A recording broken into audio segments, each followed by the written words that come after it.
Hello everyone, आप सभी का स्वागत है हमारे यूट्यूब चैनल सरस कोचिंग सेंटर में। हम लोग यहाँ पे पढ़ रहे बिहार बोर्ड अध्याय 2 अभ्यास 2.2 उसका प्रश्न संख्या 6, 7, 8, 9 और 10।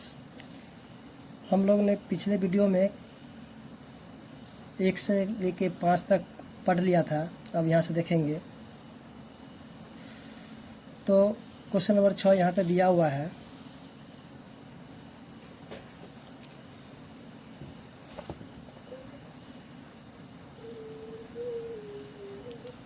कि बिल्लू के पास जो है 1 रुपये, 2 रुपये एवं 5 रुपये के कुल 160 सिक्के हैं, जिनका कुल मूल्य 300 रुपया है। यदि 2 रुपये के सिक्कों की संख्या 5 रुपये के सिक्कों की संख्या के तिगुनी हो तो उनके पास प्रत्येक प्रकार के कितने सिक्के हैं। तो आइए इस क्वेश्चन को हम लोग सॉल्व करते हैं, फिर देखते हैं कि प्रत्येक रंग के कितने सिक्के हैं।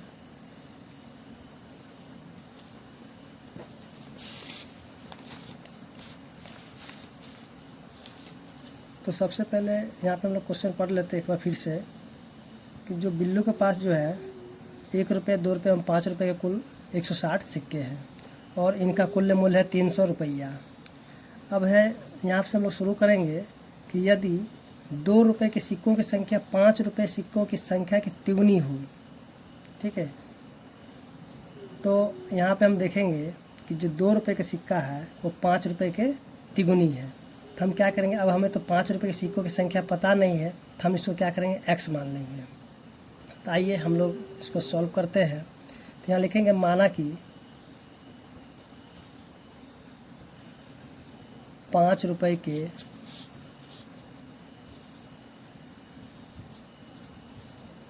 सिक्कों की संख्या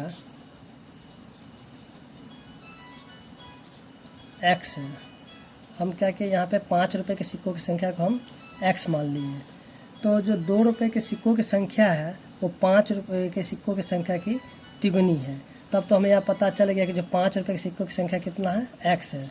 तो हम लिख सकते हैं कि 2 रुपये के सिक्कों की संख्या अब जो 2 रुपये के सिक्कों की संख्या है 5 रुपये के सिक्कों की संख्या तिगुनी है, तो हम यहाँ का क्या करेंगे, 3x कर देंगे, क्योंकि यहाँ पे x है तो इसका तिगुनी यानी कि 3x हो गया। तब अब जो है 1 रुपये है तो 1 रुपये के सिक्कों की संख्या कितनी होगी, यानी कि 1 रुपये के सिक्कों की संख्या तो 1 रुपये के सिक्कों की संख्या कितनी हो जाएगी, देखिए कुल सिक्के की संख्या कितना है, 160 है। तो हम यहाँ पे 160। अब जो है हम क्या करेंगे, 5 रुपये के सिक्कों की संख्या और 2 रुपये के सिक्कों की संख्या क्या करें, 160 में से हम घटा लेंगे तो हमें पता चल जाएगा कि 1 रुपये के सिक्कों की संख्या कितनी है। तो 5 रुपये के सिक्कों की संख्या x है और 2 रुपये के सिक्कों की संख्या 3x है। तो यहाँ पे हम कह सकते हैं कि 160 माइनस में 3 और 1 4x हो गया। तो हमें पता चल गया कि 1 रुपये के सिक्कों की संख्या कितना, 160 माइनस में 4x। तब अब यहाँ पे क्या करेंगे, अब क्वेश्चन को हम यहाँ पे सॉल्व कर लेते हैं, यानी कि प्रश्न से या प्रश्नानुसार। तो यहाँ पे सबसे पहले 1 रुपये के सिक्कों की संख्या है मेरा 160 माइनस में 4x प्लस 2 रुपये के सिक्कों की संख्या है 3x। उसके बाद 5 रुपये की संख्या हो गया है x और इन सब का जो वैल्यू है यानी कि मूल्य है, टोटल मूल्य हो गया मेरा 300 रुपये। यानी कि जितना सिक्कों की संख्या उन सब को जब हम सिक्कों की संख्या को करते हैं, यानी कि 5 रुपये, 2 रुपये और 1 रुपये के सिक्कों की संख्या मिला करके टोटल वैल्यू कितना दे दिया है, 300 रुपये दे दिया है। तो यहाँ पे अब हम यहाँ पे क्या करेंगे, यहाँ पे 160 है तो इसको हम क्या, 1 रुपये के सिक्कों की संख्या हम इसको 1 से गुना कर देंगे। फिर यहाँ पे 2 रुपये के सिक्कों की संख्या है तो इसको हम क्या करेंगे, 2 से गुना कर देंगे। उसके बाद ये 5 रुपये सिक्कों की संख्या है तो इसको हम 5 से गुना कर देंगे, क्योंकि ये सब रुपए में दिया है, यहाँ पे ये रुपए में है, इसलिए सबको क्या करें, रुपए से हम यहाँ पे गुना कर दिए। अब इसको हम सॉल्व कर लेते हैं। जब इसको हम गुना कर देंगे तो हो जाएगा 160 माइनस में 4x, फिर प्लस में 3 दूनी 6x और प्लस 5x बराबर 300। अब क्या करेंगे, इन सबको जोड़ लेते हैं तो 6 और 5 11x माइनस में 4x बराबर 300 और ये प्लस 160 उधर जाकर माइनस में 160 हो जाएगा। तो 11 में से 4 को घटा देंगे तो हो जाएगा 7x और 300 में से 160 घटा देंगे तो 140 हो जाएगा।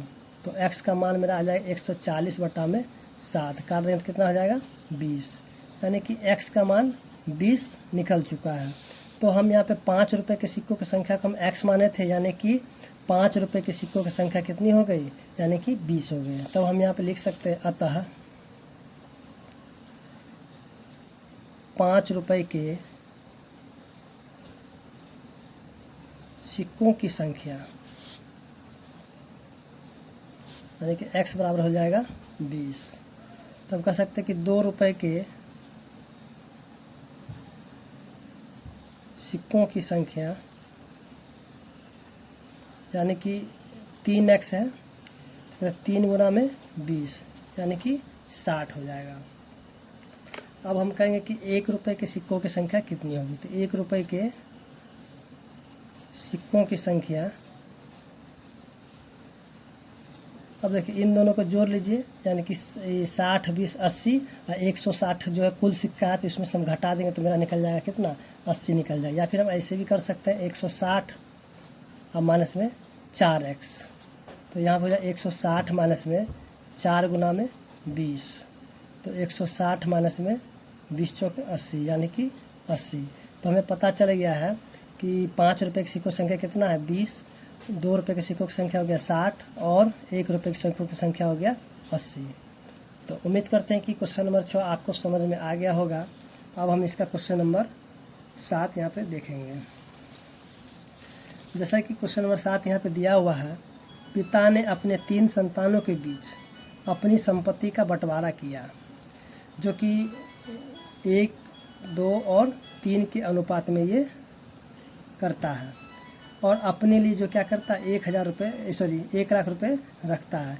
यदि उसकी कुल संपत्ति 2.5 लाख रुपया है तो वो प्रत्येक संतानों के हिस्से के रूप में मतलब क्या मिला, यानी कि उनकी जो संतान है उनको कितने कितने करके उसकी संपत्ति मिला है। आइए इसको हम लोग सॉल्व करते हैं। तो यहाँ पे हम लिखेंगे, माना कि पिता द्वारा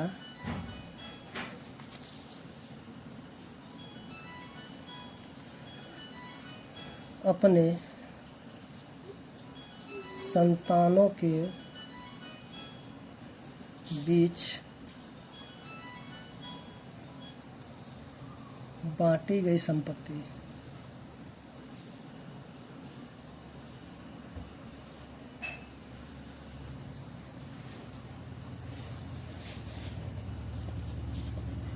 तो हो जाएगा x, उसका हो जाएगा 2x और ये हो जाएगा 3x। तब हम यहाँ पे सीधे सीधे प्रश्न से चलते हैं। तो ये हो जाएगा x, 2x, 3x, जो तीनों संतानों के बीच में बांटी गई है, और वो अपने लिए जो क्या करता है 1 लाख रुपए भी बचा के रख लेता है। और इन सब का यानी कि चारों को हम जोड़ देते हैं तो मेरा कितना हो जाता है 2.5 लाख रुपए के बराबर हो जाता है। तो ये जो है लाख में है तो इसको हम क्या करें 1 लाख से गुना कर देंगे, तो ये हो जाएगा 3 3 6x बराबर ये हो जाए, इसको हम गुना करते 2.5 लाख और इसमें से माइनस कर देंगे कितना 1 लाख, ये इधर आके घट जाएगा तो हो जाएगा 6x बराबर में हो जाएगा 1.5 लाख। अब हम पे x का मान निकाल लेते हैं, यहाँ बट्टा में 6, तो 25 6 का 150 यानी कि 25,000। तो x बराबर 25,000। तो पिता द्वारा बांटी गई रकम कितनी हो गई, अतः तीनों संतानों के बीच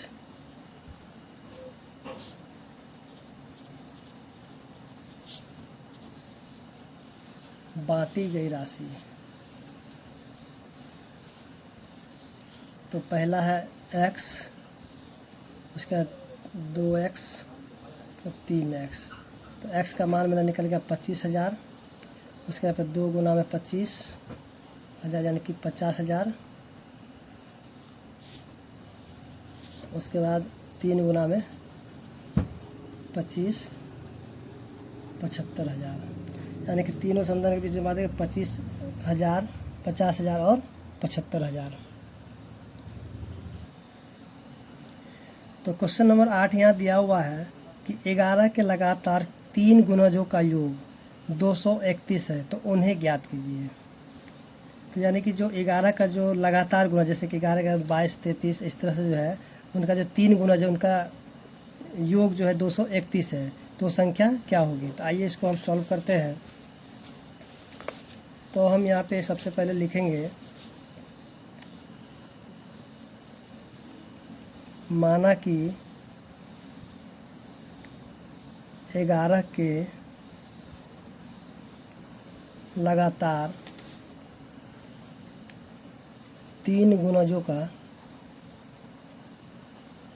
योग, सर 3 गुणज, एक होगा x, x प्लस में 11 और x प्लस में 22, यानी कि पहला हो जाएगा x, दूसरा हो जाएगा कि जो गुणज होगा उसमें 11 जो उसका गुणज मालूम होगा, और तीसरा में भी जब हम 22 को जोड़ेंगे तो उसका गुणज हो जाएगा। अब यहाँ पे हम चलेंगे प्रश्न से। तो यहाँ पे x प्लस में x प्लस 11, x प्लस 22 बराबर, और इन सब का योग कितना है 231। तो इसको हम जोड़ लेते हैं।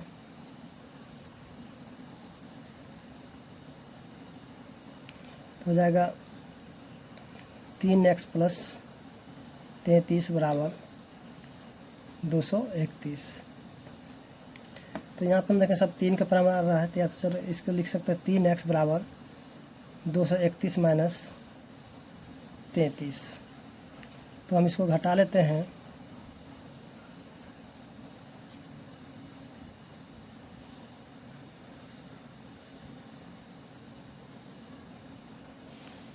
तो 3x बराबर 198।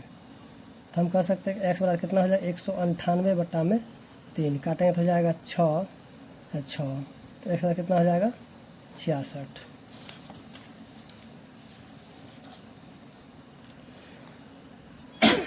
तो यहाँ पे हम देखेंगे कि x का मान मेरा कितना आ गया 66 आ गया है। तो हम कह सकते हैं कि अतः 11 के लगातार 3 गुणज, पहला मेरा है x, दूसरा x प्लस 11 और तीसरा x प्लस में 22। तो x का मान मेरा आ गया 66। इसमें हम क्या 66 हम 11 जोड़ देंगे तो हो जाएगा 77। फिर हम 66 में जब हम 22 को जोड़ देंगे तो हो जाएगा 88। तो ये जो 11 के लगातार 3 गुणज है 66, 77 और 88। तो इसका आंसर हो गया 66, 77 और 88। तो उम्मीद करते हैं क्वेश्चन नंबर 8 समझ में आ गया होगा। अब हम यहाँ पे क्वेश्चन नंबर 9 को देखते हैं। तो क्वेश्चन नंबर 9 यहाँ पे दिया हुआ है कि संकुल संसाधन यानी केंद्रीय मध्य विद्यालय फरना में आयोजित बाल मेले में प्रत्येक विजेता छात्र को 2 कलम एवं जो विजेता को छोड़कर यानी कि जो भी है उनको क्या होता है 1 कलम दिया जाता है। यदि कुल छात्र 100 है, जैसे कुल छात्र 100 के बीच 120 कलम दिए जाते हैं, तो विजेताओं की संख्या ज्ञात कीजिए। तो आइए हम लोग देखते हैं इसका। तो 9 नंबर, तो हम सबसे पहले विजेता को हम x मान लेते हैं। माना कि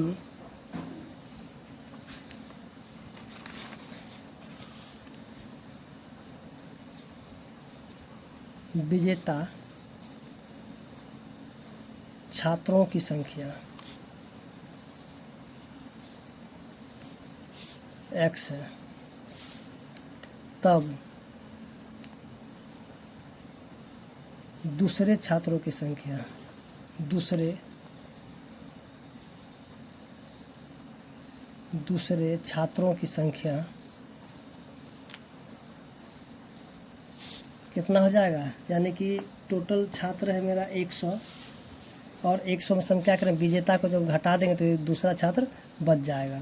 तो दूसरे छात्रों की संख्या कितना हो जाएगा, 100 माइनस में x। अब हम यहाँ पे प्रश्न से चलते हैं, तो यहाँ पे x प्लस 100 माइनस x बराबर, और कुल पेन की संख्या कितना है, कलमों की संख्या है 120। यानी कि विजेता छात्र और जो विजेता नहीं है उन छात्रों को जो बीच में जो टोटल कुल कलम जो है 120 जो है बांटी गई है। तो अब बताना कि विजेता छात्रों की संख्या कितनी है। देखिए विजेता जो छात्र था उसको जो 2 कलम जाते हैं, यानी कि इसको हम 2 से गुना कर देंगे, और जो विजेता नहीं उसको जो 1 कलम जाते हैं इसको हम यहाँ पे 1 से गुना कर देंगे। अब क्या करें, इसको हम यहाँ पे गुना कर लेते हैं, तो 2x प्लस में इसको तो 100 माइनस में x बराबर में 120। तो इस 2x में से 1 x घट जाएगा तो मेरा बच जाएगा x बराबर 120 में से हम घटा देंगे 100 तो बच जाएगा कितना, 20। यानी कि x का मान मेरा यहाँ 20 आ गया है। तो हम यहाँ पे विजेता छात्र को हम यहाँ पे x मान लेते थे, अतः क्या हो जाएगा, विजेता छात्रों की संख्या 20 हो जाएगा। अतः विजेता छात्रों की संख्या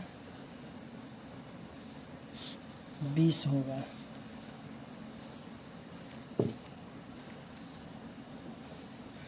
अब हम यहाँ पे देखते हैं क्वेश्चन नंबर 10, जो रवि के पिता की वर्तमान उम्र रवि के वर्तमान उम्र के दुगने से 5 वर्ष अधिक है। 5 वर्ष बाद उनकी उम्रों का योग 47 वर्ष होगा, तो दोनों की वर्तमान उम्र ज्ञात कीजिए।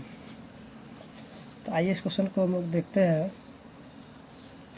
देखिए रवि के पिता की वर्तमान उम्र के तिगुने से 5 वर्ष अधिक है। यानी कि यहाँ पे हमें रवि का उम्र पता नहीं है, तो हम क्या करेंगे, उसके जो उम्र को हम x मान लेते हैं। तो यहाँ पे माना कि रवि की वर्तमान उम्र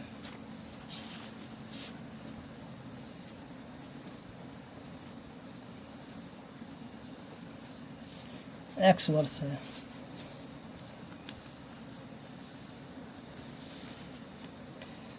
तब रवि के पिता का वर्तमान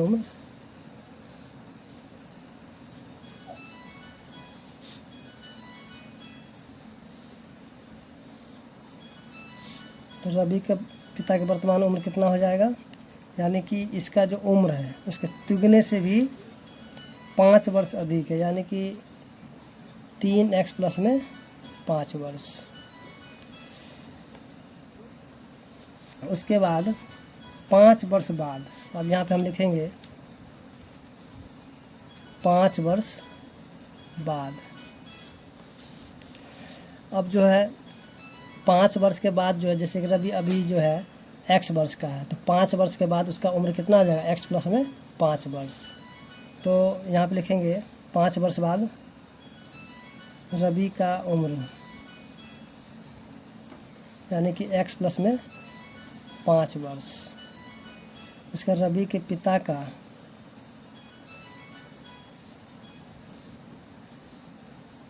उम्र 3x प्लस में 5 और फिर 5 वर्ष और बढ़ जाएगा, यानी कि 3x प्लस में 10 वर्ष। यानी कि 5 वर्ष के बाद रवि के पिता को कितना होगा, 3x प्लस में 10 वर्ष होगा। अब जो है उन दोनों का उम्रों का योग 47 वर्ष होगा। तो अब हम यहाँ पे प्रश्न से चलते हैं। तो रवि का वर्तमान उम्र है x प्लस में 5 और उनके पिता का उम्र है 3x प्लस में 10 वर्ष, और इन दोनों का योग कितना है, 47 वर्ष। तो यहाँ पे सॉल्व कर लेते हैं।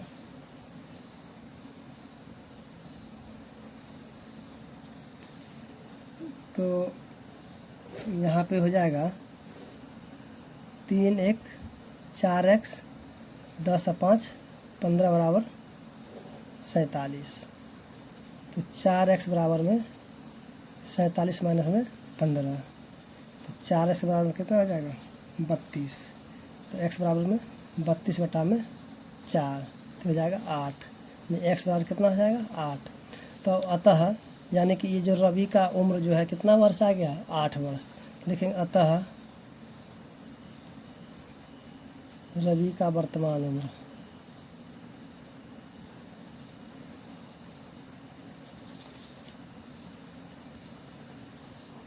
8 वर्ष और रवि के पिता का वर्तमान रवि के पिता का वर्तमान उम्र कितना है यानी कि 3x प्लस में 5 वर्ष। तो यानी कि 3 गुना में 8 प्लस में 5 वर्ष। 8 या 24 प्लस में 5 बराबर में 29 वर्ष। यानी रवि कितना वर्ष का हो गया 8 वर्ष का और पिता उसका कितना हो गया तो 29 वर्ष का हो गया। तो उम्मीद करते हैं क्वेश्चन नंबर 10 आपको समझ में आ गया होगा। अगर आपको मेरा वीडियो अच्छा लगा हो तो आप अपने मित्रों के साथ ज़रूर शेयर करें और मेरे चैनल को सब्सक्राइब कर लें। धन्यवाद।